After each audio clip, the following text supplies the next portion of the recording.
Well, let's take you to India now, a story being very closely followed there about WhatsApp because it is suing the government over new laws that will compel the company to violate its privacy protections.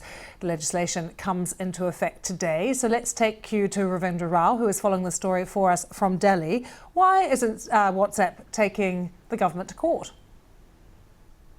Well, actually, the government of India in February this year, they came out with the new social media guidelines, which stipulate that messaging platforms would need to make provisions for the identification of the first originator of information, in this case, chat messages.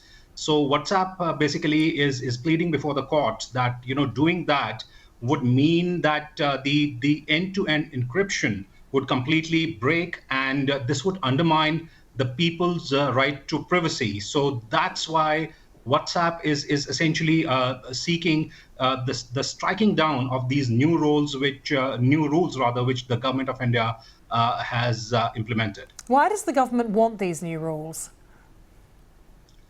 Well, it's being said that the government's plea is that it just wants to streamline the entire social media sector. It wants to encourage regulation. It wants to ensure that people have a grievance redressal mechanism. Many of these rules have been pitted as, that they will actually end up benefiting consumers.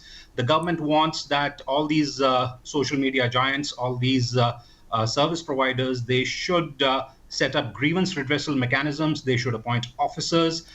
If a user has any problem while dealing with a social media platform, for instance, if your account has been suspended, so the government's reasoning is that people don't have any way to directly reach out to these companies, and there is no transparency. That was the reasoning given, but there are other provisions as well. The new rules also stipulate that the government can ask many of these platforms to take down what it thinks of as objectionable content within a stipulated time frame, and even the investigating agencies can seek access to a lot of information using these new rules, and that is being contested by many companies, and that's leading to quite a heated discussion in India. So you think we'll also see a showdown between some of the other big names like Facebook and Twitter as well with the government over issues like this around privacy and free speech? Well, actually, yes, the showdown looks imminent. Facebook actually has said that it would like to cooperate with the government in whatever best way they can. The kind of statement which they have issued indicates that they are willing to follow some of these guidelines. But yes, there are areas of contention where even Facebook may not be able to adhere what the government wants it to adhere to. But yes, Twitter is one platform which has run into a lot of trouble with the Indian government.